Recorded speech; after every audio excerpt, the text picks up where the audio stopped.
When I was 7 years old, a group of soldiers stormed into my home, arresting everyone. With red eyes, my stepmother held me in her room, dressed me in my brother's clothes, and then pushed me out the door. Soon, I was hauled onto a prison cart by the soldiers. I cried loudly all along the way. I thought that if only my cries were loud enough, my parents would come to rescue me. It wasn't until I heard the escorting officer say, "All family members are to be imprisoned and executed," that I finally understood Mother wanted me to die in my brother's place. Once I realized this, I stopped crying. I sat quietly in the cell, waiting for death. In the imperial prison, I listened to the guards chatter. That was how I learned my father was framed for treason. My aunt, who was an imperial consort, had also been forced to drink poisoned wine. A few days later, someone took me out of the prison. That was the first time I met Fan Yueming. At the time, he was only 20 years old, yet he was already the head eunuch. He led me to the castration room, ordering them to prepare me. But when the worker reported that I was a girl, he was momentarily stunned. "You're not Chen Pingan?" He then frowned slightly, leaning down to look at me. "Are you Chen Wanqing?" I nodded blankly. He sighed. Then he told me, "From today on, your name is Chunlan. And you are a mute." Later, I became a laundry maid in the clothing bureau. One day, because I accidentally ruined a garment, the head maid punished me by making me kneel in the corridor. The winter wind howled through the narrow passage. I curled up on the ground, shivering uncontrollably. Suddenly, in the darkness, I was struck hard by someone. I fell face first onto the ground in pain. I looked back, and found it was a boy about my age. He was dressed just as thinly as I was, yet he shouted at me in a fierce, childish voice. Where did this wild girl come from? Scaring people here in the middle of the night. I was exhausted and hungry, and my temper flared up instantly. "And where did you come from, you little eunuch? Don't you have eyes when you walk?" He was instantly enraged. He pushed me down violently, then sat on top of me and started pulling at my hair. I flailed my arms beneath him, viciously scratching at his mouth. Finally, I landed a kick right on target. He let out a sharp cry, falling over to one side. He curled up, gasping in the cold air, and then burst into loud sobs. I sat up, remembering that just a month ago, I was still the precious daughter of a general's manor. I also began to cry out of sheer grievance. The two of us lay in the dark, deserted corridor, crying for a long time, until our bodies began to tremble from the cold. The boy broke the silence with a sniffle. "My name is Situ Qingshu. I am the fourth prince." What is your name?" "My name is Chen Wanqing." I was probably dazed from crying. By the time I realized what I had said, it was already too late. Unexpectedly, Situ Qingshu suddenly jumped up. He looked at me excitedly. "You're my cousin from the Chen family?" "My mother was consort Chen. Your aunt." "I am your cousin." I gave him a faint glance, not understanding why he was so excited. I couldn't even rely on my own mother or brother, let alone this cousin I had never met before. Then, Situ Qingshu pulled me up. "Come, go to my room to warm up." I was too tired, so I let him lead me as I limped along for a long distance. Finally, we entered a small hut. He lit a dim oil lamp. Only then did I realize my cousin's life was also miserable. The furnishings in the room were no better than those in a eunuch's quarters. He told me to sit down, then found a basket of charcoal in the corner. I knew that was the lowest grade of black charcoal used by servants. Yet he carefully picked out 2 pieces, looked back at me shivering, gritted his teeth, and added 2 more. The stove was lit. The heavy smoke made my eyes water, but it did indeed feel much warmer. Situ Qingshu first took off his outer coat and climbed into bed, shivering under the covers until his teeth chattered. After a while, he lifted a corner of the blanket, beaming as he gestured to me. "Wanqing, I've warmed up the bed. Come in quickly." The two of us lay there, beneath the cold and stiff blanket, huddled closely together, to keep each other warm. 2 children who had lost their mothers talked aimlessly about them. My mother, she was very good to me. She would make delicious peach blossom cakes, she would braid my hair beautifully, and she even embroidered the prettiest flowers on my little shoes. But in her heart, I could never compare to my brother. Having said that, I covered my face with the blanket. My tears soaked through, making the blanket feel even colder and stiffer. Situ Qingshu felt my trembling, and reached out an arm to hold me tight. "Wanqing, from today on, we are each other's closest family. I will protect you. As long as we are together, we have nothing to fear." Leaning into his embrace that smelled of soap, I nodded gently. His warm cheek pressed against my forehead, and he held my cold little hand under the covers. Many years later, I would still often think of this night, though I could never hold his warm hand again. The next day, while I was still dreaming, I was dragged out of the covers. In the early winter morning, the bone-chilling air froze me awake. A shrill voice came, "Oh my. I've really seen everything now. A 7-year-old girl has already learned to climb into beds." A head maid spoke with a long, mocking drawl, screaming exaggeratedly in my ear. I was being yanked by my ear, struggling to understand what climbing into bed meant. The maid let out a sneer. "Haha, too bad she climbed into the wrong bed. A fallen phoenix is worth less than a chicken." Following her contemptuous gaze, I looked over. At that moment, Situ was being held by a eunuch by the arms, shouting loudly, while kicking and struggling wildly. Let him go. Let him go. Just then, a cold voice came from outside the door. This early in the morning. What are you all doing? The room full of maids and eunuchs instantly quieted down and bowed. I looked closely. It was Fang Yueming. He resolved the situation for us. In the many years that followed, he always played such a role. After the head maid and eunuchs left, Fang Yueming sat leisurely on the mahogany chair, taking a slow sip of tea. Then he said to the two of us, remember, anyone with the surname Liu is your enemy. I knew the Empress Dowager and the Empress were both surnamed Liu. The Liu clan dominated the court. The current Prime Minister was the Empress Dowager's brother and the Empress's father. The Grand Marshal holding military power was also the Prime Minister's son. It was Prime Minister Liu who framed my father for treason, which led to the destruction of my family. The Lius were not just my and Situ Qingshu's enemies. They were also Fang Yueming's enemies. He told us that he too was once a noble young master. The emperor, who was then a prince, along with my father and aunt, were a group of 4 who grew up together as childhood friends. Later, the Fang family was framed by Prime Minister Liu. Overnight, at 13, he became a palace slave. Suddenly, he lowered his voice and leaned toward me and Situ Qingshu. The emperor also wants to bring down the Liu family. If you two can help. When it's done, the 4th prince will be the crown prince. Hearing the words crown prince, Situ Qingshu's eyes lit up for a moment. I no longer had any attachments to this world, but revenge could be considered a reason for me to keep living. Moreover, I could also help Situ Qingshu. So when Fang Yueming wanted me to be a spy by the Empress's side, I did not object. In early winter, heavy snow began to fall. I carried freshly washed clothes to Fingyi Palace. In the courtyard outside the palace, the Empress's daughter, the 7th princess, was perched on a branch, brushing snow off the limbs, and throwing it at the crown prince beneath the tree. Her bell-like laughter accompanied the fine snow, as it fell softly from the tree. In a pavilion not far away, the Empress, draped in a silver fox cloak, watched her laughing and playing children. Her eyes filled with smiles. Seeing this, my own eyes felt a bit stinging. Half a year ago, I was just like that, on the peach tree in our courtyard, picking the peaches one by one, and throwing them to my brother below. He would hold out the hem of his robe, running back and forth to catch them, getting so out of breath he could barely stand. Mother would stand nearby, smiling as she kneaded dough. By nightfall, we would have fragrant peach blossom cakes to eat. But my brother was quite the trickster. He always managed to sneak a few more than me. As I was thinking this, just as I was passing under the tree, I saw Situ Qingshu hiding nearby. I gave him a signal, and then he pulled back his slingshot, aiming at the branch beneath the princess. The branch shook, and with a startled scream, the little princess fell down. I saw my chance, threw the clothes aside, and rushed forward as fast as I ever had in my life, opening my arms wide. Situ Yenran was the same age as me. Only 7 years old then. How heavy could a 7-year-old child be? Well, heavy enough to break 2 of my ribs. After landing on me, she was stunned for a second, then burst into tears. Her pale-faced nanny rushed over, scooped her up, and ran toward the Empress. The servants scrambled to check her for injuries.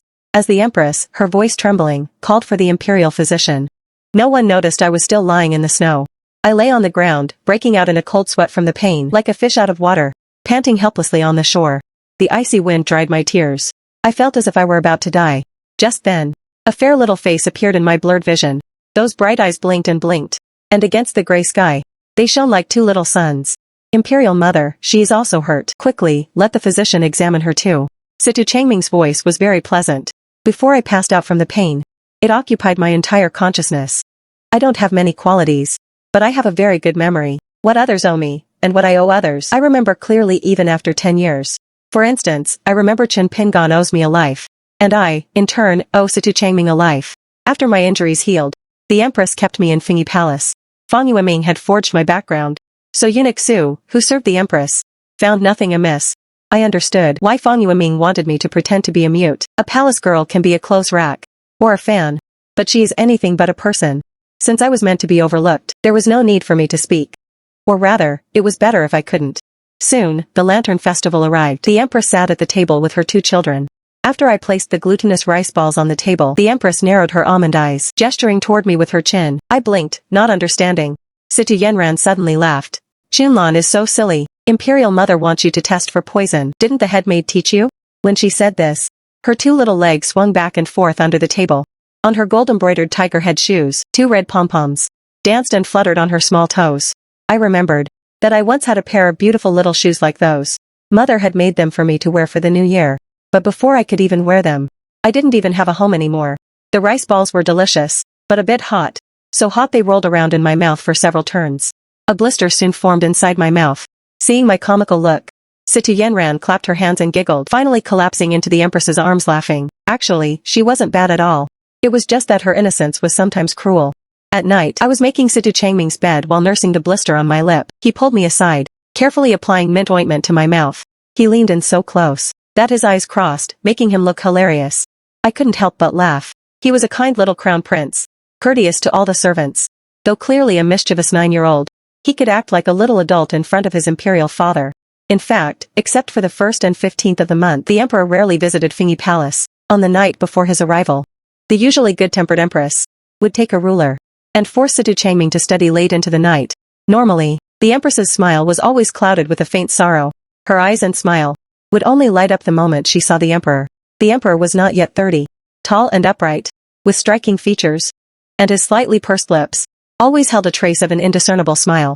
His gaze lingered for a split second as it swept over me, but he quickly and naturally reached out to pick up the 2 children who ran laughing toward him. When the emperor stayed over at Fingi Palace, the empress did not need my service. I enjoyed a rare moment of leisure. Late at night, clutching the cakes the empress had rewarded me with, I would sneak out to find Situ Qingshu. In the deep night on the corridor, our 2 small heads huddled together, stuffing pastries into our mouths, while whispering in muffled voices. Situ Qingshu's body was always covered in bruises of varying severity. Because he was the son of a disgraced consort, all the princes and princesses bullied him, and even the servants looked down on him. But he was used to playing the fool. No matter how they mocked or teased him, he only gave a silly grin and said nothing. Only in front of me would his eyes turn red. I would hold his head as his warm tears flowed into the crook of my neck. His long eyelashes were like little fans, sweeping against my neck over and over, making my heart feel itchy as well. Unfortunately, I couldn't stay long. I had to tell him about the empress's movements, so he could pass the message to Fang Yueming. Then I had to hurry back. 2 months later, I became even closer to Situ Changming and Situ Yenran. The 2 of them often brought me along to the prince's study. They sat in the front row, while Situ Qingshu sat in the very back. When the grand tutor lectured, Situ Qingshu would lower his head and close his eyes, pretending to doze off. Sometimes the grand tutor would deliberately call on him to answer, and he would act like he was just waking from a dream, wiping his drool, then blushing and scratching the back of his head, making everyone burst into laughter. They all said the once intelligent 4th prince had become a fool from excessive grief after his mother's death. I remembered his cold smile when he told me, "No one is wary of a fool." Situ Qingshu was pretending to be a fool, but Situ Changming seemed to really be a bit of a simpleton. He was always sneaking peeks at leisure books when the tutor wasn't looking, and he would even turn around to look at me, winking and mouthing words. I narrowed my eyes, struggling to read his lips. He said to go to Jiaoxing Tower after class. Jiaoxing Tower was the tallest building in the palace. From the top, one could overlook the entire capital. However, no one usually went up there. Situ Changming pulled me along, deftly shaking off the cluster of maids and eunuchs, and pulled out a key stolen from who knows where, to open Jiaoxing Tower. Panting, we climbed to the very top floor. Situ Changming opened his arms to the warm, gentle breeze. He gazed into the distance beyond the palace walls, the sunset making his little face glow. His eyes shone brighter than the jewels on his crown. At that moment, I thought, a boy this bright shouldn't be trapped within these palace walls. Situ Changming leaned half his body out between 2 railings, shouting excitedly at the sky. Suddenly his foot slipped, and he pitched forward. Subconsciously, I reached out my hand and grabbed him by the back of his collar. A cry of alarm escaped my lips. Careful! Just then, I felt as if someone behind me yanked me back, pulling both Situ Changming and me back to safety. But when I looked back, there was no one there. We were drenched in sweat from the fright, sitting on the floor with our bodies limp, gasping for air. After a while, Situ Changming suddenly looked at me in shock. "Chunlan, you can speak?" "Well, I never said. I was a mute." Seeing I couldn't hide it anymore, I just gave up and admitted it. He was stunned for a moment, then burst into laughter. "What? Are you going to tell the Empress?" "Why would I? You are my good friend. And besides, you saved me today. I would never betray a friend." He patted his chest, grinning to show his white teeth. I was slightly dazed. The Empress was my enemy, yet the enemy's son regarded me as a friend. Situ Changming looked at me curiously. "By the way, what was your name before you entered the palace?" I whispered 2 words, "Wanqing." Situ Changming nodded with a smile. "Huh, that's a nice name. From now on, when no one is around, I'll call you Wanqing, and you can call me Changming." After saying that, he spoke with a mysterious face. "Wanqing, I know your secret, so I'll tell you one of mine too." He paused, leaning in to whisper in my ear, "I have a hidden guard. His name is Ajo. He never leaves my side." My heart skipped a beat. It seemed the person who just yanked me back was that Ajo. I asked him, did the emperor send him to protect you? Situ Changming shook his head. No. He is my uncle's man. After being a spy for several months, I had finally obtained a valuable clue. Grand Marshal Liu had planted hidden guards in the palace. Looking at his silly smiling face, I thought to myself, how old can such a foolish crown prince live to be? Time flew by, and Changming lived safely to the age of 15. Situ Yanran and I, one after the other, also passed our 13th birthdays. However, her birthday was a national celebration, while for mine, there were only the gifts from Situ Qingshu and Situ Changming. Changming's gift was in the courtyard of Fingi Palace. He planted a peach tree for me. Relying on the taste in my memory, I made peach blossom cakes that summer. Everyone liked them very much. As I kneaded the dough and layered the pastry, I thought of my mother again. She was probably long gone from this world. Through the lonely years in the palace, my longing for her and my brother gradually overshadowed my resentment. Chen Pingon was so tough. Maybe he was still alive and well. I remembered a time when I accidentally missed a step and fell down the stairs. He hugged me and we rolled down together. And in the end, he served as my human cushion. After he pulled me up from the ground, he acted as if nothing had happened, dusted off his bottom, and ran away. I still remember his red birthmark, just like mine. Mine is under my collarbone, while his is on the back of his hand. If we ever meet again, I will surely recognize him at a glance. Over the past 5 or 6 years, following Fang Yueming's orders, I watched the Empress's every move, but I never found anything amiss. Even when the Empress met her father and brother, not a single redundant word was spoken. However, there was one time. I saw him hiding alone in the backyard woods, holding a thin branch, wielding it with precision and form, as if he were practicing swordplay. When he turned and saw me, he froze for a moment, his face flushing with a hint of embarrassment. I thought he would be angry, but he just walked over, and smilingly ruffled my hair. Later, when the Empress took Situ Changming and Situ Yanran to the Sinang Palace to pay their respects, she would take me along too. The Empress Dowager was a kind old lady, always wearing a gentle smile. Unfortunately, her health was poor, and she spent most of the year in bed. Changming and Yanran would gather around her, chatting and laughing lively. She would beckon me over too, and press a few golden melon seeds into my hand. The Empress Dowager's surname was also Liu. Was she also my enemy? The more I grew, the less I understood, only knowing that I couldn't bring myself to hate them. But one day, the Empress suddenly stopped liking me. It was a night with a full moon. It was late, but the Emperor had not yet arrived. Carrying dishes that had been reheated several times, I stepped into the Empress's sleeping quarters. The hall was brightly lit, yet it felt empty and somewhat desolate. The Empress sat alone before her dressing table. Her heavy pearl headdress worn all day, yet she refused to take it off. She just propped up her neck, staring absent-mindedly at her reflection in the mirror. Hearing footsteps, she turned back in pleasant surprise. But after seeing it was me, the light on her face instantly dimmed. I placed the food on the table, and knelt at her feet. Looking up at her, wrinkles had crept into the corners of her eyes. Even the perfect jewels couldn't hide the few premature white hairs at her temples. The Empress looked down at me, suddenly furrowing her brows, her pupils shrinking in shock. She murmured, "You. Why does this child look more and more like?" Before she could finish, she covered her mouth, then closed her eyes in pain. From then on, whenever the Emperor came to Fingi Palace, she would send me away in advance. Actually, I could guess why. I was looking more and more like my late aunt. One night I went to find Qingshu, but he wasn't there. After a while, Fang Yueming walked in, stinking of alcohol. It was the first time I'd seen him so drunk. His gaze blurred, his face flushed. He staggered toward me, and I stumbled back. Finally, he pinned me into a corner, the heavy smell of wine blowing in my face. His trembling lips lingered a foot away from me, seeming to want to get closer, yet hesitantly pushing away. "Jilan, I miss you so much." His eyes welled with tears as he muttered nonsense. "Don't love Situ Xian, okay? He doesn't deserve it." He stared at me intently, grabbing my arm so hard it hurt. I knew my aunt's name was Jilan, and Situ Xian was the emperor's name. Only then did I remember that today was the anniversary of my aunt's death. Just as I was at a loss for what to do, Qingshu returned. He froze on the spot in disbelief. The 14-year-old youth, like a master of the palace, was already nearly as tall as Fang Yueming. He rushed over, gritting his teeth, and with one kick sent Fang Yueming crashing to the ground. "You eunuch dog, how dare you touch even a hair on Wanqing?" Fang Yueming lay on the ground and began to laugh like a madman, laughing and crying at the same time. "Yes, do you hear? Your son, he calls me an eunuch dog. Situ Qingshu held the trembling me in his arms, leading me to the path where we first met. Under the moonlight, the youth's sharp-lined profile was exceptionally handsome. I lowered my head and hugged my knees, my voice muffled. "Situ Qingshu, do you think I look a lot like my aunt?" He stared at me blankly, then shook his head earnestly. "No, not at all. Wanqing is Wanqing." In his eyes, dark as ink, scattered starlight fell. My heart, which I thought had died when I was 7, began to throb wildly at that moment. The face of this youth. If I looked for another second, I would fall for him. I had to use both hands to cup my burning face, turning away to stop looking at him. The next day, Eunuch Su from the Empress's side somehow found a pile of incense ash and insisted Situ Qingshu had burned it. Holding private sacrifices in the palace was a grave crime. I didn't understand why the Lu family wanted to drive him to such a dead end. When Situ Changming and I rushed over, we saw Situ Qingshu crawling like a dog at the feet of the Empress and Eunuch Su. He cowed out humbly, repeatedly saying, "It is this son's fault."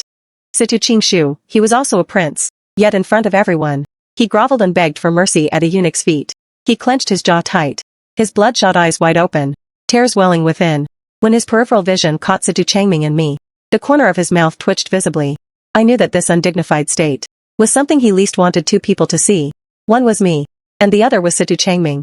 Situ Changming knelt before the Empress, pleading for Situ Qingshu. But the usually kind Empress now had a cold face, her brows tightly furrowed. Finally, Fang Yueming arrived with the Emperor. Fang Yueming, regarding Situ Qingshu, didn't seem to hold a grudge at all.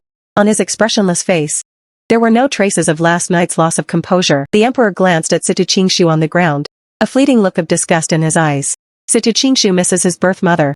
His sentiment is pitiable, yet his crime cannot go unpunished.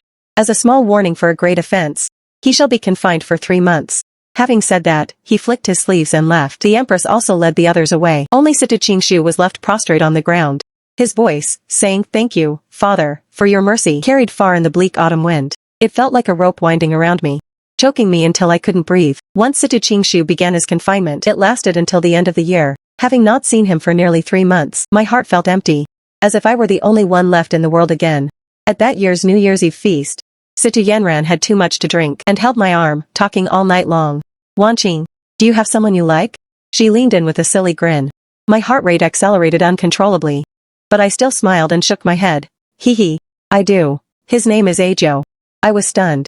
The Grand Princess had actually fallen for a hidden guard. I hid the shock in my eyes without a trace, raised an eyebrow with a smile, and encouraged her to continue. "You haven't seen him. You wouldn't see him. But he is a very handsome and reliable person." Situ Yanran squinted with a tipsy expression, a deep blush rising on her cheeks. The usually boisterous girl was now smiling with an unusual shyness. She suddenly remembered something, opened her eyes wide, and pointed her finger at my nose. "Chunlan, you mustn't tell anyone, okay?" I tilted my head and looked at her with amusement. Only then did she seem to realize, laughing as if enlightened, and scratched her hair sheepishly. "Oh dear. I almost forgot you can't speak." This girl was still as annoying as she was when we were little. It was only later that I realized that at some unknown point, I had already come to treat her like my own sister. So I couldn't bear to tell her that reality was different from storybooks. Between a princess and a hidden guard, there was destined to be no future. Situ Changming, though a bit silly, was a good brother. Whatever Situ Yanran wanted, he would give her. For example, when she wanted to go to the Lantern Festival with Ajo, he readily agreed. The day of the spring night tour happened to be the day Situ Qingshu's confinement ended. I had intended to see him early, but I couldn't withstand Situ Changming's persistent begging, so I had to agree to accompany the siblings to the Lantern Festival before returning. Situ Yanran dressed up exquisitely, and finally left the house as the sun set. She wore a beautiful pink cloak. As she walked past Situ Changming, he stared blankly, his walk turning clumsy. Situ Yanran and I laughed until our stomachs ached. He scratched his head with a red face, then looked at me and swallowed. Luoyang during the spring night tour was bustling. Vendors were hawking all sorts of novelties. Girls from the western region swayed their waists, and various masks were a dizzying sight. The last time I visited the Lantern Festival was when I was 6, as a family of 4. Now, looking at the noisy prosperity, it felt surreal, like a lifetime ago. Situ Changming was still as agile as when he was a child, pulling me and Situ Yanran as he weaved through the crowd.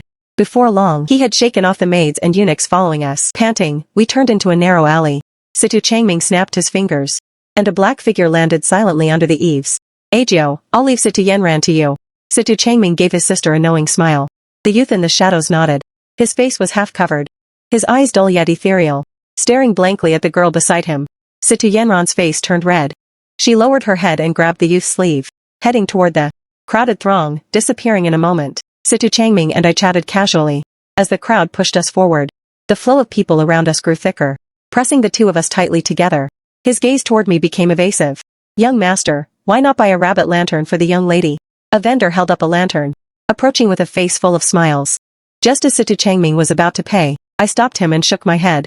I pointed to a tiger head lantern hanging on a stall across the street and said to him, I want that one. Looking at that cute, clumsy little tiger from afar, my eyes began to sting.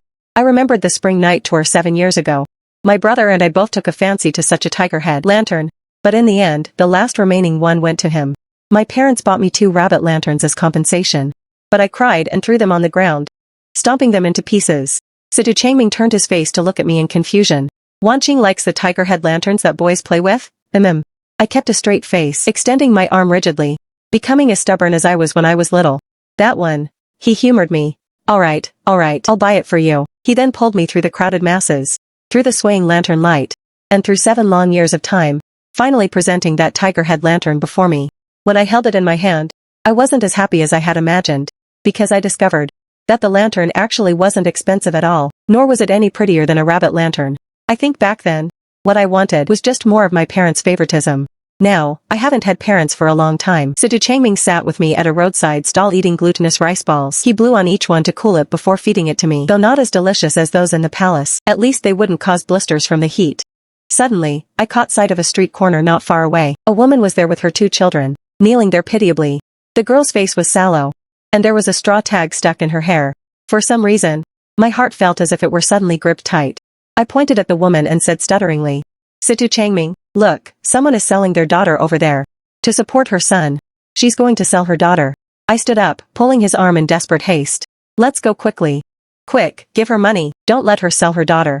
Seeing me like this, Situ Changming was somewhat startled, yet he submissively allowed me to pull him along. Though the distance was only half a street, it seemed so far away. I was terrified that someone would take the girl away in the next second, leaving her mother forever. Situ Changming emptied every last bit of money he had on him, repeatedly urging the woman never to sell her daughter again. She kowtowed for a long time in gratitude, then pulled her 2 thin children and hurried away. Long after they had left, I remained standing there with a face full of tears. Situ Changming didn't say a word, he only held my cold hand tightly. We had no money left to hire a carriage, so we had to walk back. We didn't speak the whole way. When we passed the Xuanwu Gate, splendid fireworks exploded across the night sky. Amidst the deafening sounds, Situ Changming leaned into my ear and shouted, Wanqing, make a wish. In the past, I might have wanted revenge, wanted Situ Qingshu to become the crown prince, or even wanted time to turn back 7 years. But now, I felt that none of that was important anymore. As the fireworks fell, I pressed my hands together, looked at the sky and said, may the country be rich and strong, and the world be at peace. May no mother ever be forced to choose between her children. Alright, no problem. Leave it to this crown prince. I looked at him with a bit of amusement. Don't you always say you want to be a free and idle man, and don't want to be the crown prince? Isn't it because I'm afraid I won't do a good job? He scratched his head sheepishly. To be a wise ruler, knowledge alone isn't enough. One must also master statecraft. In this regard, I seem unable to learn. In this aspect, Situ Qingshu is probably truly better than him. You can definitely do it. I smiled and patted his shoulder. I'll leave the common folk of Great Zhou to you. The sky full of fireworks reflected in his eyes, stirring a barely visible ripple. He looked at me solemnly and nodded vigorously. By the time we returned to the palace, Situ Yanran had already returned. Situ Changming let me slip away quietly, while he went before the empress to receive his punishment. Before I could even put down the tiger head lantern, I ran in a frantic hurry to find Situ Qingshu. I pushed open the door and saw him sitting alone in the courtyard. On the table were 2 bowls of glutinous rice balls, long since cold. In his hands, he held a crudely made rabbit lantern. Looking at that rabbit lantern, I wanted to laugh a little. The frame was twisted and crooked, barely resembling the shape of a rabbit. Situ Qingshu looked up and saw me, suddenly standing up, looking at me with a smile. But when he saw the tiger head lantern in my hand, the light in his eyes instantly vanished. Wanqing, you went out to see the lanterns? I looked at the bloodstains on his palms from the bamboo splinters, and nodded guiltily.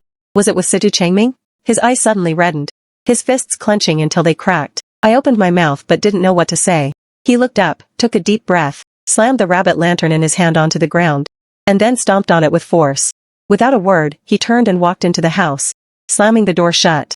I stood there in a daze for a long time, before silently walking over, and slowly crouching down.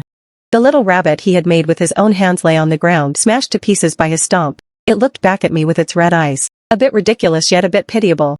What did the little rabbit do wrong? When I was little, I stomped them into pieces, and now Situ Qingshu had stomped this one into pieces too. With tears streaming down my face, I picked it up piece by piece and put it in my robe, as if picking up my childhood self. I didn't want revenge anymore, at least not against the empress. Even after realizing I looked like the former concubine Chin, she had never mistreated me. After all, how bad could a mother, who raised such sweet and naive children, really be? If I were to seek revenge, it should be against Prime Minister Liu and his ilk, but that was beyond my capabilities. However, Fan Yueming didn't think so. He thought I should go a step further. He stared at me with a half-smile. The girl has grown up. It's a pity for such a beauty to be a maid. Why not become a concubine for the crown prince? By moving to the East Palace with him at the end of the year, you can obtain more intelligence. I knelt on the ground, biting my lip in distress. Your lordship, I'm afraid I don't have that kind of ability. How will you know if you don't try? Must I teach you how to seduce a man? He leaned in and squeezed my chin, forcing me to meet his gaze. But after a moment, he was the first to look away. A flash of loneliness in his eyes. Then he let go and flicked his sleeves, departing. Just as Fan Yueming left, Situ Qingshu pushed open the door and entered. I knew he had just been eavesdropping outside. Ever since Fan Yueming acted drunkenly toward me, Situ Qingshu never let me be alone with him. Can you please not go? He kept his face tense and his head down, not looking. Maybe I can help you this way. I don't want you to help me like this.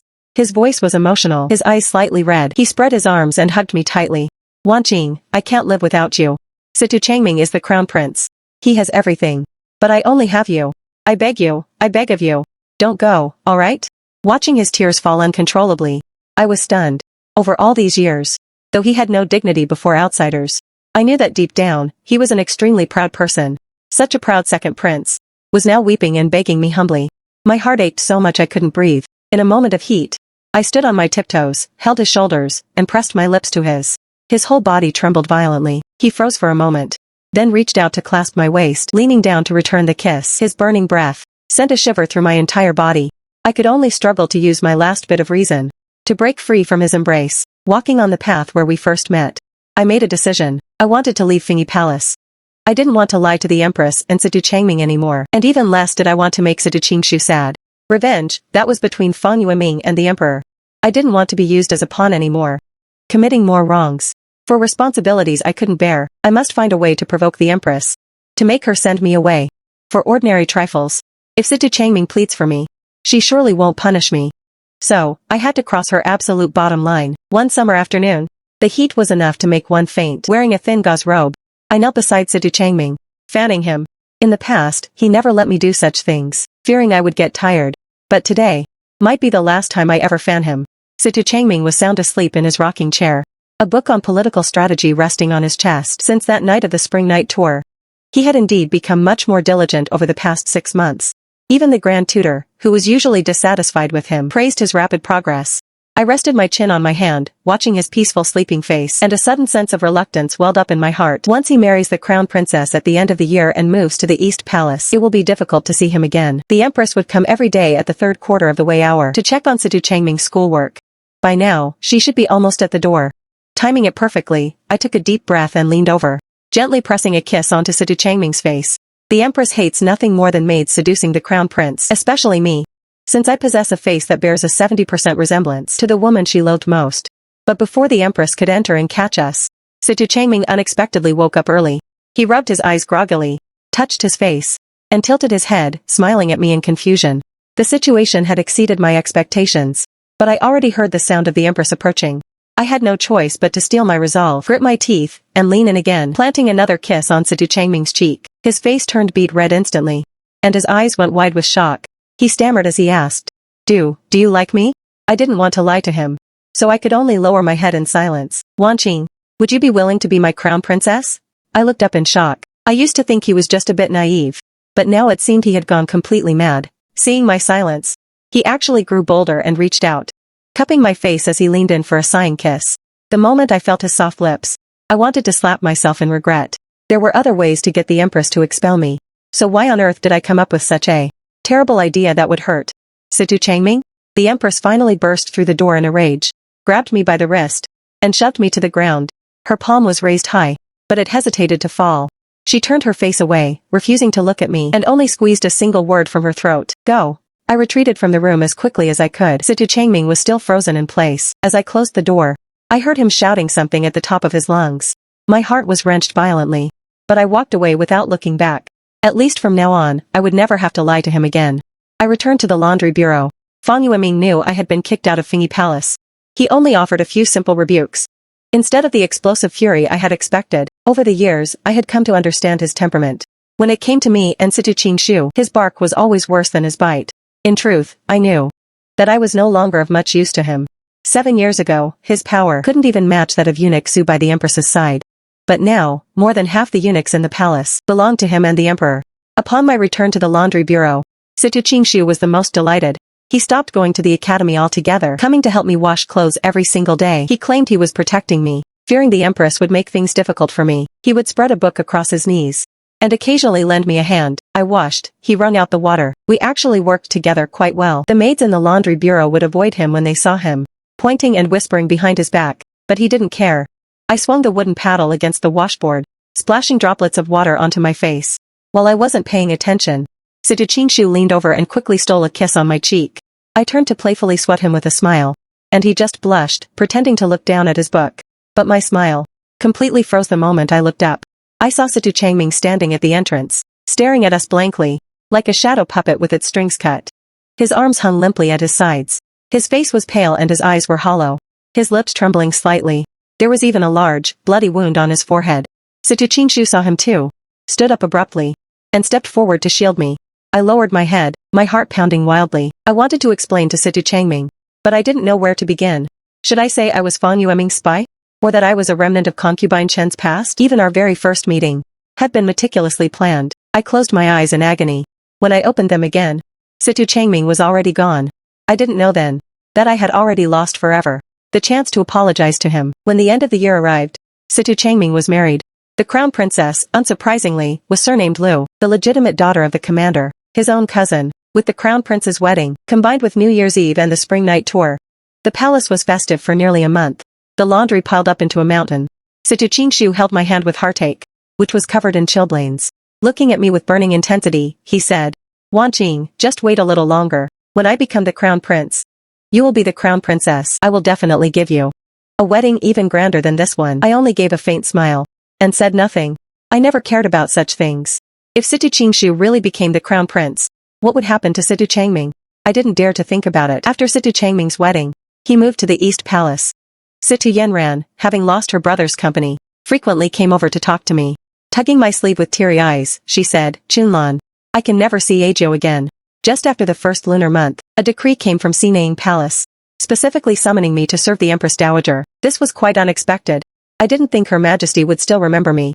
The Empress Dowager was as kind as ever, but her illness had grown increasingly severe. Sometimes she even had incontinence. When I wiped her body for her, she would always give me an apologetic smile. "Good child. I'm troubling you." The Empress Dowager drank more medicine than she ate food daily, out of habit. Before feeding her the medicine, I would take a sip first to test for poison, but she stopped me. "That's not good for a young girl's health. Testing with a silver needle is enough. No one dares to plot against me." Her eyes crinkled in a smile, and on her wrinkled face, a playful, youthful expression actually appeared. The Empress Dowager was cheerful all day long, never losing her temper at the servants. Even when the pain made her face pale with suffering, she would only let out a few soft groans. She really liked the peach blossom cakes I made, though it was a pity she couldn't eat much due to her poor digestion. In the spring of the second month, the crown prince and crown princess came to pay their respects. Having not seen him for over half a year, Situ Changming had grown taller and much more composed. It was as if he were a different person. He performed his bows and replied to questions with perfect decorum. When the Empress Dowager wasn't questioning him, he kept his lips tight, staring at the floor without expression. One must remember that when he used to visit, he was like a magpie, chirping away with endless things to say. I stood by the Empress Dowager's bedside, and he acted as if he didn't even see me, not casting a single glance my way. On the contrary, it was the crown princess who looked at me from time to time. She was a charming and lovely young girl, with features that were 50% similar to the Empress. She spoke beautifully, keeping the Empress Dowager amused and smiling. When they were leaving, I escorted them out. The crown princess suddenly touched her hairline and said, "Brother Changming, I think I've lost the hairpin the Empress rewarded me with." She glanced at me, took Situ Changming's arm, and said softly, "I'll go look for it with Sister Chunlan. You go on back first." Situ Changming nodded and smiled at her, tenderly reaching out to tuck a stray hair behind her ear. For some reason, my heart felt a faint, stinging pain. But the next second, I felt a sense of relief. He is the crown prince, after all. He was simply played by a reckless girl, that's all. It's like being bitten by a dog. It hurts for a day or two, and then you forget it. The crown princess is his direct cousin, and is so adorable. How could she not be better than me? Seeing him happy, the guilt in my heart seemed to lessen slightly. But when the crown princess led me to the edge of a dried up well, I began to worry for him again. It was you, this lowly servant, who seduced my brother Changming, wasn't it? She dropped her gentle mask and slapped me across the face.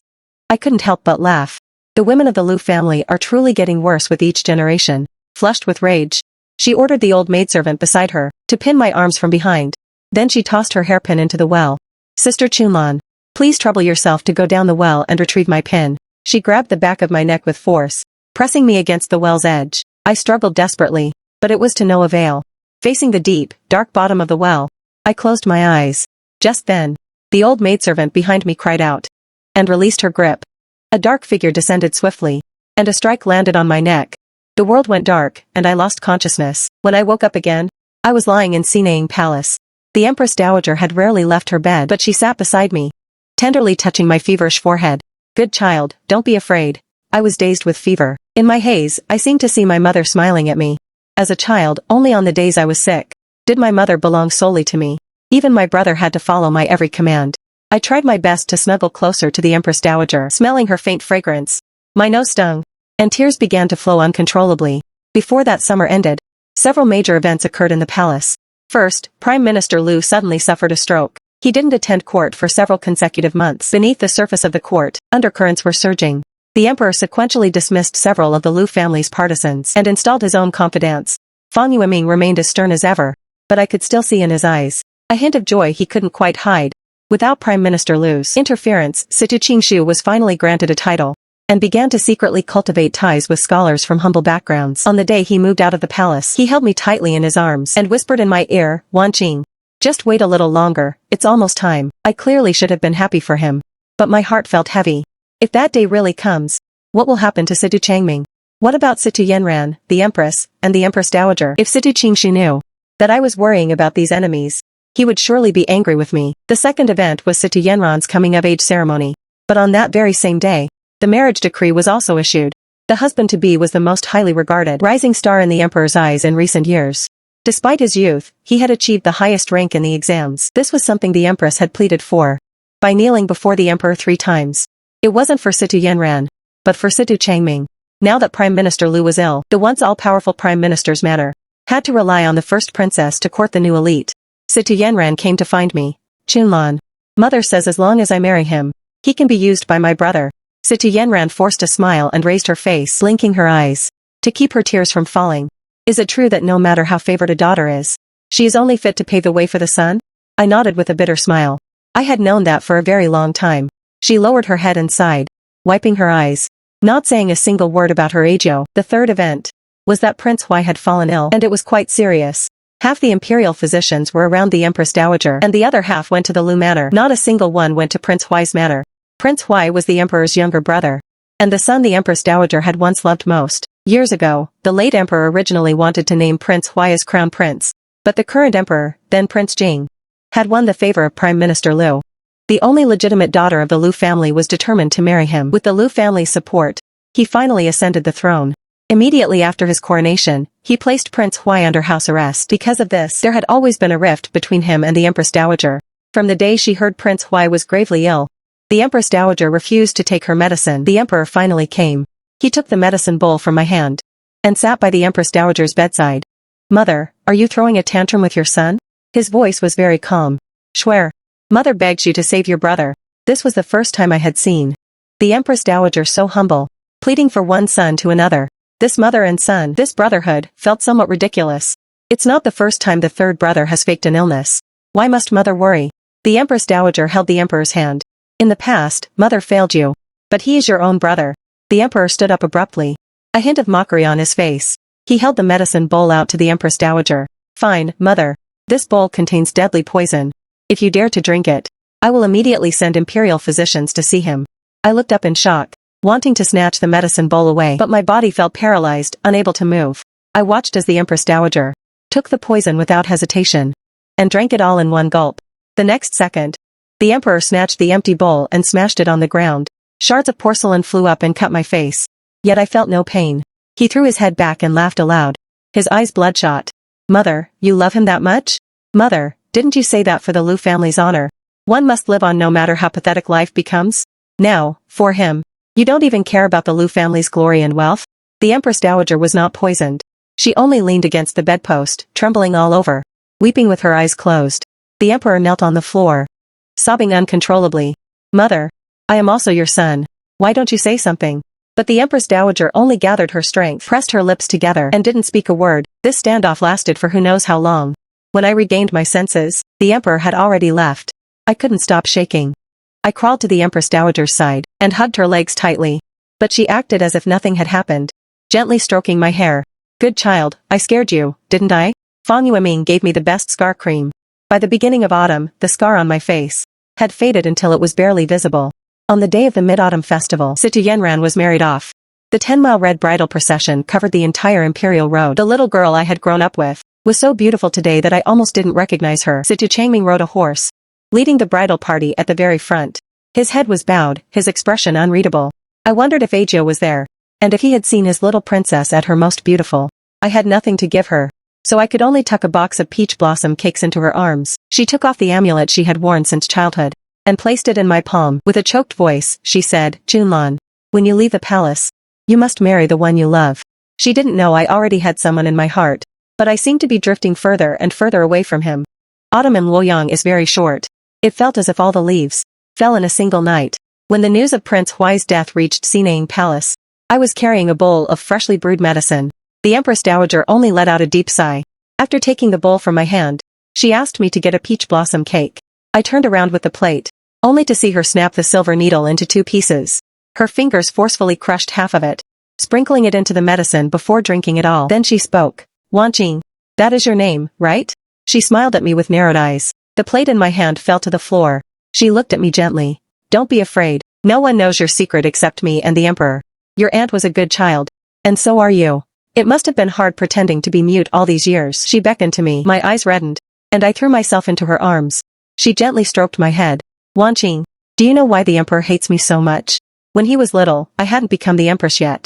I made him suffer a lot to compete for favor. But later, when I wanted to make amends, it was already too late. I looked at her, my face covered in tears. Good child, you still resent your mother, don't you? But do you know? A mother is willing to give her life for any of her children. It's just that sometimes, there really is no choice. Of course, I'm not asking you to forgive her. No one in this world has the right to make you forgive her. I just want you to know that she loved you. I raised my tear-filled eyes, only to see her face turn a sallow gold, and she suddenly coughed up a mouthful of black blood. It was then that I finally understood. The silver needle used to test for poison every day was itself poisonous. That was the reason she had been bedridden. And she had always been fully aware of her own son's arrangements. Empress Dowager, I'll find the physician. I'll find the Emperor. In my panic, I tried to stand up. She grabbed me and shook her head with difficulty. He killed his brother. I don't want to see him. Neither of them needs me anymore. I finally don't have to live anymore. She smiled and closed her eyes wearily. The hand clutching my sleeve fell away limply. Who knows how much time passed. The son she didn't want to see arrived after all. The Emperor looked at the Empress Dowager's lifeless face in terror, grabbing her shoulders and shaking her violently. Mother, I already sent the imperial physician to see Situan. I really didn't kill him. Mother, I won't make you angry ever again. Wake up and look at me. He lay across his mother's cooling body, crying like an abandoned child. But what use was it? She could no longer hear him. Not every misunderstanding has a day of resolution. Just as not every mistake can be forgiven. On the day the Empress Dowager passed away, Prime Minister Lu also breathed his last. In Luoyang, at the beginning of winter, 2 long funeral processions met at Xuanwu Gate. A sister and brother for most of their lives, they finally met again on the road to the Yellow Springs. I looked up at the snowflakes drifting through the sky, and remembered the peach blossom tree at home. Whenever the peach blossoms fell, my brother would stand in the rain of flowers and smile at me. Chen Pingon, where are you now? Do you still remember losing my bamboo dragonfly? You said you were just borrowing it to play, but in the end, you never gave it back to me. Sigh, if you really can't find it, then forget it. You don't have to hide from me because of that. I don't even blame you anymore. When will you finally come and find me? The Emperor kept me in Sinang Palace. He made me repeat the Empress Dowager's final words over and over again late into the night. But during the day, he sat in the imperial court with an expressionless face, purging the Lu family's protégés and allies. Once Prime Minister Lu died, the Lu family lost its backbone. There was nothing left for him to fear. Only then did I understand that the Empress Dowager's lingering survival all those years was not just to preserve the Lu family's wealth and glory, but even more to protect her son. She waited for his wings to grow sharp for him to plan every step, waiting until the Liu family was on the verge of collapse. The New Year's Eve feast that year was exceptionally lonely. Not even fireworks were set off. Situ Qingshu no longer sat in the back. He had moved to the second seat.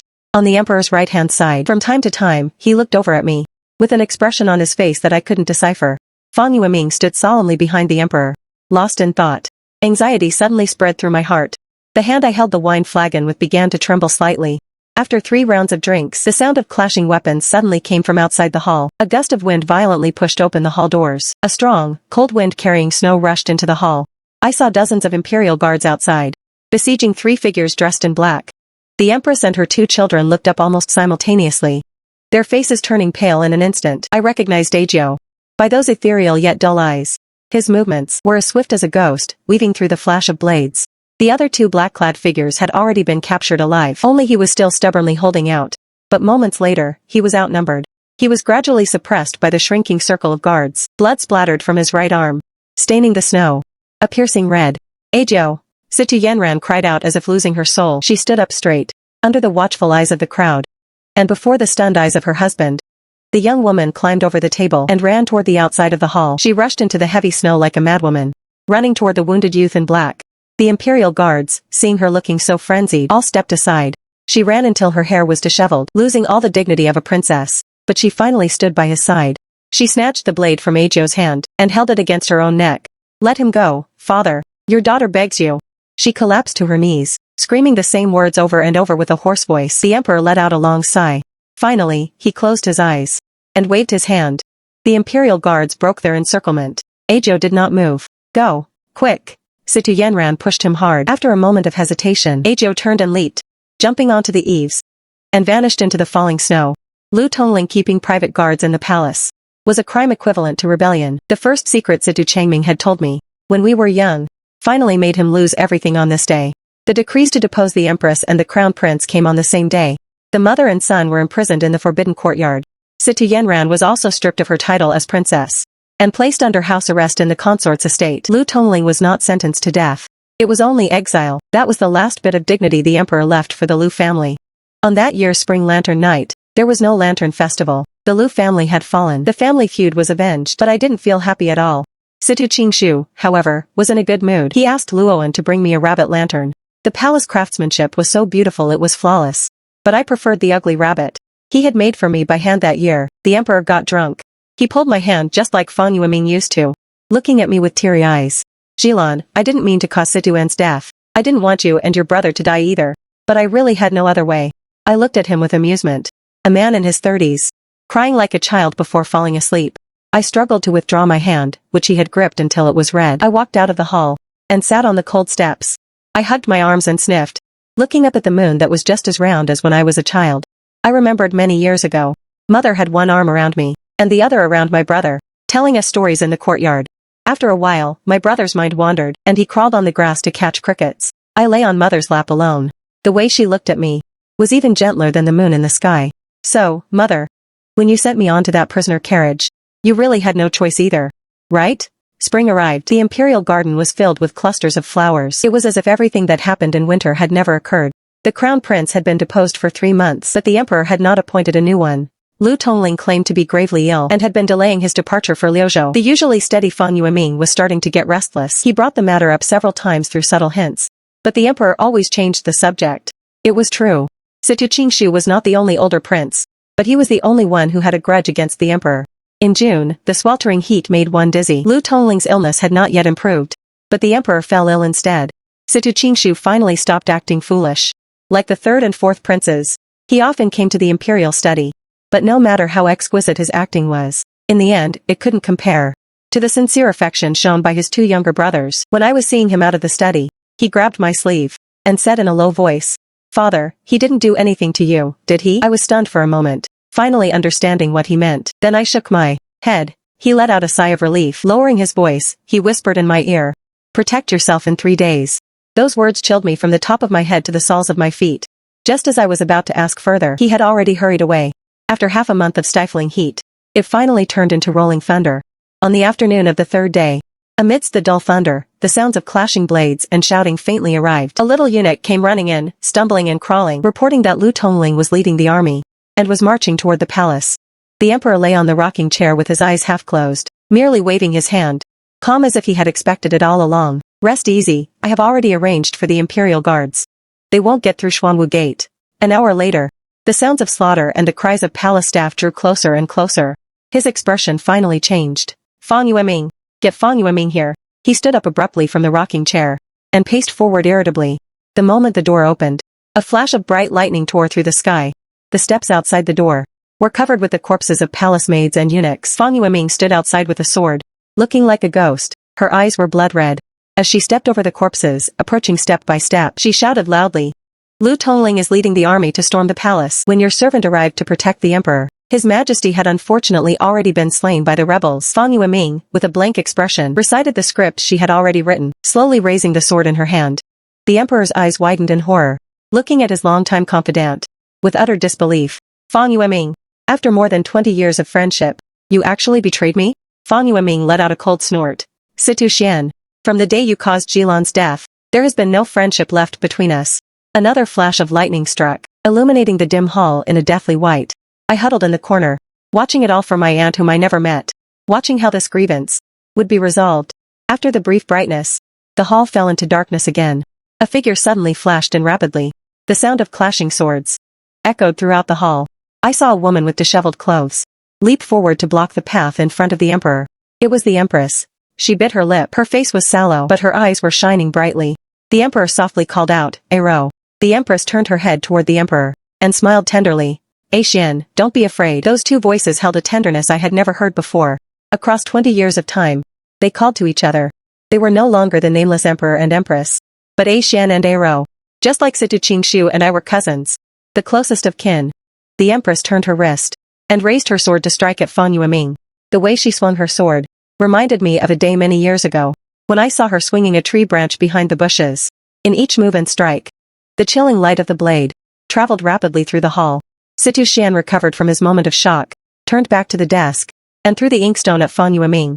Suddenly, a sharp arrow flew through the air, striking Situ Xian squarely in the chest. The inkstone fell heavily to the floor. He tightened his brows in pain, his pupils dilating from extreme shock.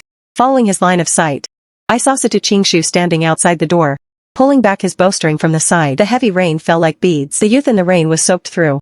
I couldn't see his expression clearly, but I could clearly see those eyes full of resentment. The empress gave a short cry, dropped the sword in her hand, and caught Situ Xian's falling body. In the next moment, Fang Yueming had already raised her sword and thrust it into her back. Blood ran down the blade, and a heavy scent of blood began to spread through the hall. I stood up shakily, leaning against the wall, walking toward the pair of lovers embracing in a pool of blood. My vision began to spin and blur. Before I lost consciousness, youthful friendship eventually couldn't withstand the whims of the world. Situ Qingshu, let's not start such a cycle again. Okay? When I opened my eyes again, it was already 10 days later. An unfamiliar maid said I had been in a deep sleep for 10 days with a high fever. Situ Qingshu had moved the entire Imperial Medical Academy to my side. Another unfamiliar eunuch told me that Lu Tongling had rebelled, and the Lu clan's 9 generations had been exterminated. The late emperor was killed by rebels. Before he died, he passed the throne to the second prince who came to the rescue. The deputy general of the Imperial Guard, having distinguished himself in protecting the emperor, was promoted to commander. I quickly figured out the key details. Situ Qingshu had won over General Hu in advance, letting him pretend to be Lu Tongling's inside man, opening the palace gates to let the rebels in before surrounding them. Then, in the name of the rebels, he seized the throne. But General Hu was the late emperor's confidant. I didn't understand what kind of leverage could make him betray the kindness he had been shown. On the day the new emperor ascended the throne, I got my answer. The coronation ceremony and the investiture of the empress were held on the same day. Situ Qingshu's empress was General Hu's daughter. Later, Situ Qingshu found me. Wan Qing, give me another year. I still need that man named Hu right now. Wan Qing, let's make you the noble consort first, okay? I really have no choice right now. I found that he was becoming more and more like the father he had killed. Even the things he said were the same. I shook my head. Situ Qingshu, look at the late emperor and the late empress, they were also cousins. But how did they end up? As long as you don't marry me, I will always be your cousin. Your closest relative. Isn't that good? I looked up tiredly and smiled at him, but met his sinister gaze. Is it because of Situ Changming? His words hit me like a heavy hammer to the head. I suddenly realized that I had forgotten the most important thing. Where are Situ Changming and Situ Yanran? What did you do to them? I stumbled and fell from the bed, cold sweat instantly soaking my back, my breathing becoming rapid. What's the point of keeping people from that family? He stared at me intently. each word sounding like a wicked curse. I struggled to crawl up from the floor and raised my hand to slap him across the face. He looked at me with a mix of shock and anger, tore off the imperial crown from his head, and pushed me fiercely onto the bed. Just like when we fought as children, he held my wrists firmly. I looked directly at him without flinching. I watched his face turn red, and the anger in his eyes slowly turned into a thick desire. The moment he leaned down, I turned my head to the side. His hot lips fell on my earlobe. He stiffened for a moment, then buried his head in the crook of my neck. His heavy breathing turned into a sob a moment later. "He's not dead. Are you satisfied?" His raspy voice sounded in my ear. He looked up with red eyes, glanced at me blankly, then got up and left the bed, pushing the door open to continue his performance. I began to laugh loudly, laughing until my chest felt bursts of sharp pain. That night, Fang Yueming came to see me. She said she had hidden Situ Changming in a place no one knew about. As long as Situ Changming lived, Situ Qingshu would have to follow her orders. Otherwise, she could let the throne slip away at any time, except for Situ Changming. The fates of everyone else were decided by Situ Qingshu, the Empress's confidant, eunuch Su. The eunuch who had once made him crawl at his feet like a dog was sentenced to death by 1,000 cuts. Situ Changming's crown princess, that girl who had wanted to throw me into a well, Situ Qingshu specifically arranged for her to be cut in half at the waist. 2 bloody halves of a body were thrown into a dry well in the mass grave. As for Situ Yenran, Situ Qingshu bestowed upon her a cup of poisoned wine. I didn't understand what kind of threat a married princess posed to him. Situ Yenran's husband was unwilling to bury a criminal princess in the ancestral grave. So, Fang Yueming secretly brought her back from the mass grave and buried her in the late emperor's mausoleum. In my dreams that night, I saw her again as a child. A little girl as pretty as a porcelain doll, running on her short little legs and giggling at me. Situ Yenran, if there is a next life, be my sister. 10 years after the previous noble consort Chen died, another noble consort Chen was appointed in the palace. I was carried by a group of eunuchs, along with my bedding, into Yuchuan Palace, where my aunt had lived. The new empress came to see me. Born of a military family, she was vibrant and bold. She had a martial spirit. She put away her whip and dragged me to the imperial garden to watch her practice. She pretended to accidentally lash me with the whip. She ran over nervously, apologizing repeatedly. But unfortunately, I reached out to block it, so it didn't hit my face. I could see she was a bit disappointed. She observed me with shifting eyes, secretly comparing herself to me. I suddenly felt a bit sorry for her. This foolish girl had fallen for Situ Qingshu. She probably didn't know how she would end up dying. The one who came to see me that night was still Fang Yueming. She frowned with heartache and gently applied medicine to me. Over the years, I had always tried to search through my blurred childhood memories for my father's face. But no matter how hard I tried to remember, the face that ultimately surfaced in my mind was always Fang Yueming's. In 10 years, I had grown up, and she had grown old. Looking at the wrinkles at the corners of her eyes and the white hair at her temples, my nose felt a bit stingy. With her talent, she could have been a great general or minister. But now, no matter how powerful she was only someone being cursed behind her back. As a traitorous minister and a castrated dog, Lord Fang, please let me see Situ Changming. I sniffed and leaned my head gently on her shoulder. Don't worry, I won't tell Situ Qingshu. She let out a long sigh. I knew she had agreed. Before dawn, I put on ordinary cotton clothes and carried a basket of freshly made peach blossom cakes. Someone blindfolded me with a black cloth and stuffed me into a carriage, which drove out of the palace along a winding route. The carriage traveled silently on the bumpy mountain road. I took note of every turn and uphill slope, vaguely guessing it was Mount Laojun in the suburbs. After the blindfold was removed, what met my eyes was a desolate temple. I pushed open the door and saw a young man, sitting on the ground, tied with iron chains. His face was pale, and a thin layer of stubble had grown on his chin. His worn-out robe was covered in dust. The sunlight from outside suddenly shone into the dim room. He turned his face to avoid it, raising his hand uncomfortably to shade his eyes. When he finally recognized me, he began to laugh. Your Grace, the noble consort, long time no see. He deliberately emphasized the words noble consort, likely mocking me for my efforts. That failed to make me empress in the end. I apologize to your Qin family on behalf of my grandfather, but now that the Liu family has fallen to this state, I suppose we are even. I didn't know what to say, so I just smiled at him, then crouched down to open the food box and held it out to him. Situ Changming, are you hungry? I made these fresh when I got up at the 4th watch. Have a taste. The smile faded from his face, his pupils shrinking slightly. He stared at me gloomily. Did Situ Qingshu send you to send me on my way? My mind was a bit slow after 10 days of fever. It took me a while to understand what he meant. I took out a peach blossom cake, took a bite and swallowed it, then held the remaining half before his eyes. Mumbling, I said, see? It's not poisonous. His eyes suddenly turned red, and the veins under the scar on his forehead bulged. He raised his hand and knocked the food box violently to the ground. The iron chains on his wrists clattered loudly. The peach blossom cakes in the box all rolled into the dirt. "Chen Wanqing, is it fun to toy with me?" he shouted with a red neck, his voice a hoarse roar. I pulled back my hand in fear. "It's not fun, it's really not fun." I seemed to snap to my senses instantly. I gave him an apologetic smile, biting my lip to keep myself from crying. I picked up all the dirt-covered peach blossom cakes and put them back into the food box, then stood up and bowed to him. I kept my head down, not daring to look into his eyes again. Before I turned to leave, I felt as if I were in a cold shadow. There was a faint, familiar aura of killing intent. The amulet on my chest seemed to be glowing with a faint heat. "Situ Yenran. It's your Ajio. He survived." I rubbed my eyes and looked up at the midday sun, remembering many years ago, those eyes that were as warm and bright as a little sun. In fact, I knew that on the day I was pressed against the well, it was Situ Changming who had Ajio save me. I always remembered that I owed him a life, and one day, I would pay it back. After returning to the palace, having pretended to be mute for so many years, I seemed to have truly become one. At first, Situ Qingshu often came to see me, and would say many things to me, but I just smiled quietly, never saying a word. In the first month, he flew into a rage out of humiliation. In the second month, he begged me in tears. By the third month, he would just sit there in a daze for a while before leaving, and then, he stopped coming. I knew he was busy cultivating his own power, busy sidelining Fang Yueming and the guards. During every lonely night in his youth, the strategies he silently absorbed, the praises, the humiliations, and the martial arts he secretly learned. All of it became his armor and claws during this time.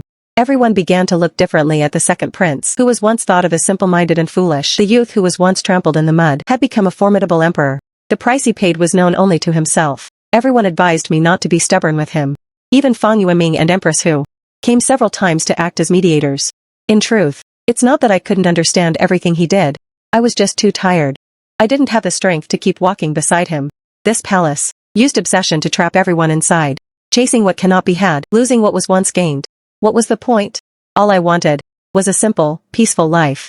He and I were destined to take different paths. Sometimes I would leave my hair down and wander aimlessly through the palace grounds. I walked past the courtyard where I first met Situ Qingshu. I walked past the high pavilion where Situ Changming had secretly taken me to climb. I walked past the large tree outside Fingyi Palace where Situ Yenran was caught. Occasionally, I would run into Situ Qingshu. I neither bowed nor stepped aside. Acting as if I saw nothing, I would walk straight ahead, brushing past him. The palace servants all said noble consort Chen had gone mad, scared senseless by the previous palace coup. I smiled and silently accepted it, never offering a rebuttal. So, even when Empress Hu miscarried her 3-month-old child and searched the entire harem for the culprit, she only glanced at me and said, "It wouldn't be you." In only half a year, the lively girl who used to brandish a whip had grown so thin her face was sunken. Her hollow, resentful gaze swept over me, reminding me of the late empress. But she was clearly the same age as me, only 17 after the new year. The winter this year was exceptionally cold. Silver wire charcoal was lit in Yuchuan Palace. It was the best charcoal in the palace, burning without a trace of smoke. But I always felt it wasn't as warm as the black charcoal Situ Qingshu used to burn for me in his small hut. With ice-cold hands and feet, I crawled under the covers and drifted off into a daze. When I woke in the middle of the night, I felt warm all over. It was only then I realized there was another person in the bed. One of my hands was tucked inside a warm palm. It was the Situ Qingshu from 10 years ago, here to warm the bed for me again. While he was sound asleep, I carefully turned on my side and gave him a secret kiss on the cheek. I knew he would leave quietly before dawn and become that high and mighty emperor again. An emperor must have no weaknesses.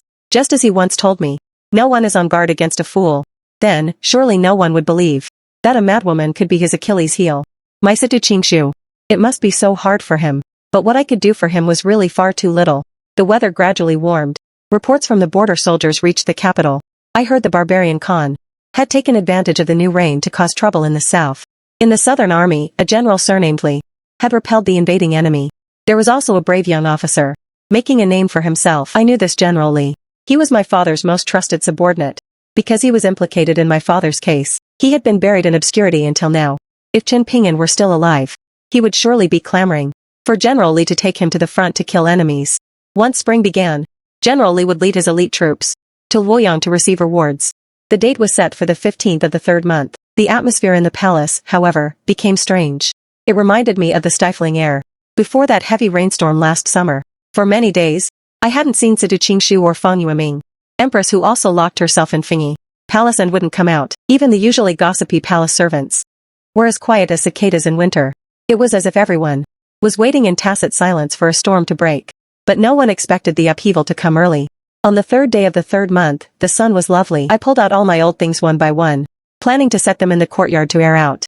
The two young maids who usually served me came running in, crying and screaming, and collapsed at my feet, before I could even hear what they were saying. Two people walked in through the door. Soldiers carrying long, bloody swords. The uniforms they wore were not from the Imperial Guard. That terrifying aura of killing intent could only come from soldiers who had bled on the frontier. They wordlessly cupped their hands in a salute to me. Then, each grabbed a maid and dragged them outside, slitting their throats like slaughtering chickens. Situ Qingshu had finally found a weapon he could use to finally remove those last two obstacles today. I stepped over the corpses of the maids at the door and ran toward the Imperial study. Along the way, scattered Imperial guards and eunuchs were still desperately resisting, but in the end, it was all in vain. The door to the Imperial study was wide open. Soldiers of the Jinbei army formed a neat circle. Their cold, gleaming blades pointed steadily at the man surrounded in the middle. I desperately pushed through the tightly packed soldiers. General Li, who was standing to the side, waved his hand and let me through. At first glance, I didn't recognize him. He knelt on one knee, leaning on a broken sword, blood seeping from countless wounds all over his body, staining his light-colored robes dark red. I walked up softly, knelt, and wrapped my arms around his neck, whispering Fan Yueming in his ear. His tense body suddenly went limp, and he collapsed heavily into my arms. Warm blood poured out through my fingers. He stared fixedly at me, his eyes, clouded with blood, lighting up for a moment. Situ Qingshu.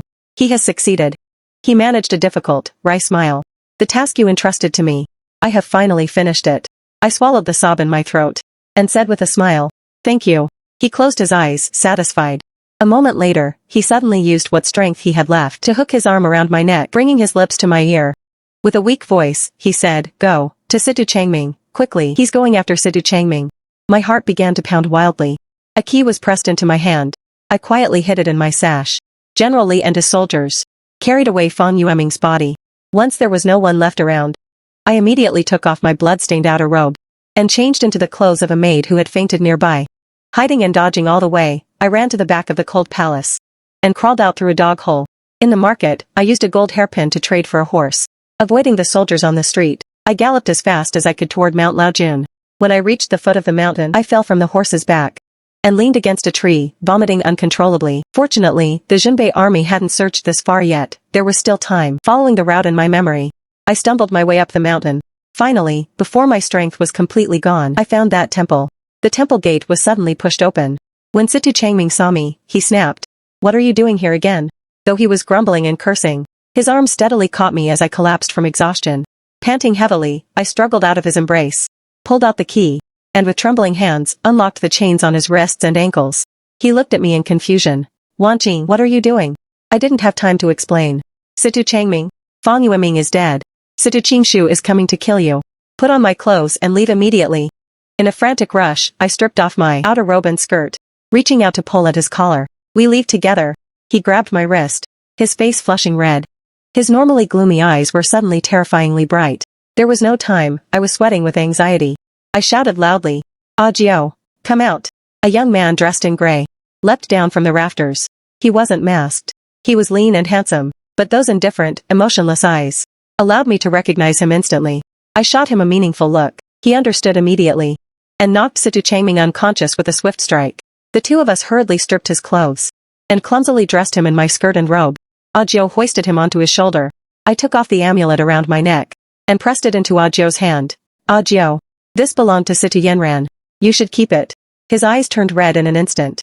He pressed his lips together and nodded to me. I reached out and smoothed Situ Changming's messy hair, taking one last look at him. "Goodbye, Situ Changming. Go and live a simple, free life for me." Ajio bowed deeply to me, then turned and carried Situ Changming toward the back of the mountain. Just as mother had dressed me in my brother's clothes back then, I put on Situ Changming's robe, tied up my hair, and sat down quietly. After a short while, a series of footsteps sounded outside. The door was kicked open. A broad-shouldered, long-legged young general stood at the entrance, gesturing to the messengers behind him to wait, then quickly walked toward me. His skin was dark, but his features were delicate. A hideous scar stretched from his jaw down to his neck. If I hadn't seen the familiar red birthmark on the back of his hand, I almost wouldn't have recognized him. He narrowed his eyes and sized me up, then frowned in annoyance. "It's a woman." I was thrown to the ground, watching him turn to leave. I took out the half of the poisonous silver needle the Empress Dowager had left me, from the seam of my undergarment and bit down, then called out to him. Chen Ping'an, you're back. His footsteps froze, and his body swayed violently. He turned back and looked at me in disbelief. How do you know my name? He strode over, grabbed my shoulders, and shook me hard. Who are you? I bit my lip and looked at him silently. He seemed even more short-tempered than when he was a child, his eyes like a burning fire. My brother is still alive. That's wonderful. He stared at me for a long time. Then, as if struck by lightning, he frantically pulled open my collar to reveal the birthmark below my collarbone. In an instant, his tears gushed out like melting blood. His voice trembled violently. Wanqing, is it really you? You're alive? My chest began to hurt intensely. I couldn't stand steadily and collapsed against him. Brother, why did it take you so long to find me? Wanqing wants to go home. I managed to force a small smile and reached out to touch his rough cheek. He must have suffered so much these 10 years. He fell to his knees with a thud, holding me so tightly in his arms that I could barely breathe. Wanqing, I'm sorry. It was brother's fault. Brother will protect you properly from now on. I won't let you suffer anymore. The iron-willed young general cried so hard he was blowing bubbles from his nose. One must know, he never cried when we were little. He is my own brother. Although I liked to be stubborn with him, I also truly loved him. I often thought, if mother had asked for my opinion back then, perhaps I would have been willing to die for him. Brother, do you remember? You owe me a life. You also owe me a tiger head lantern, 18 peach blossom cakes, and a bamboo dragonfly. Return them all to me today. My chest hurt terribly. My internal organs felt as if they were being ground up. A trickle of bloody foam flowed from the corner of my mouth. What's wrong with you? Medic, quickly, call the medic. His face was pale, his heart racing with panic as he shouted toward the door. I grabbed his hand, struggling to lean close to his ear. I owe Situ Changming a life. Let him go. Then we'll be even. Okay? Promise me. He looked at me with tear-filled eyes. His handsome face crumpled in a mess. After a long silence, he finally nodded. I felt a sense of relief, and suddenly felt all the strength being drained from my body. So, dying feels this uncomfortable. But then there was another shock. A chaotic set of footsteps approached from afar. Wanqing, why are you here? I've killed everyone surnamed Hu. Come and be my empress, okay? I forced my heavy eyelids open with effort, and saw Situ Qingshu's panicked and bewildered face. Smiling was hard. I told you long ago. I wanted to marry you. If he knew I had let Situ Changming go, he would surely be very angry, wouldn't he? But it didn't matter. I had already punished myself for him. A large gulp of blood poured from my mouth. Situ Qingshu tightly held my cold hand. I sadly realized that I still missed the warmth of his palm. Wanqing, what's happening to you? Don't scare me. I only have you now. Only you. He cried until his eyes were red. Just like that ugly rabbit he gave me years ago. Suddenly my heart softened, and I spoke the last lie of my life. Situ Qingshu. Maybe in the next life. In our next life, I'll marry you again. My consciousness grew more and more blurred, and my body felt light as air. Memories began to spin like a carousel. One moment, I was having a snowball fight with my brother. The next, I was huddled with Situ Qingshu under a cold blanket, whispering secrets. Then, I was walking with Situ Changming through the brightly lit streets of a spring night. Finally, I saw mother standing under a blooming peach tree, smiling at me through her tears. Before sending me onto the prisoner cart, she had hugged me tightly. And in my ear, she said gently, Wanqing, don't be afraid. Mother is waiting for you down there. Mother, Wanqing has thought about it for 10 years and finally decided to forgive you. Even if it couldn't compare to brother. Mother loved me very much too, right? Just as I loved Situ Qingshu. And loved Situ Changming and Situ Yanran as well. My Situ Qingshu. In your next life, you must find a girl who is more capable than me. Wanqing is a useless girl. And needs to go home early. Mother, are you still waiting for me? I am Chen Ping'an. I don't remember much before my sister was born. I only remember that I didn't like her much for the first 2 years. Father was away from home most of the time and mother spent all day centered around that little pink bundle. I thought secretly back then. It would be better if she wasn't here. Then mother would be mine alone forever.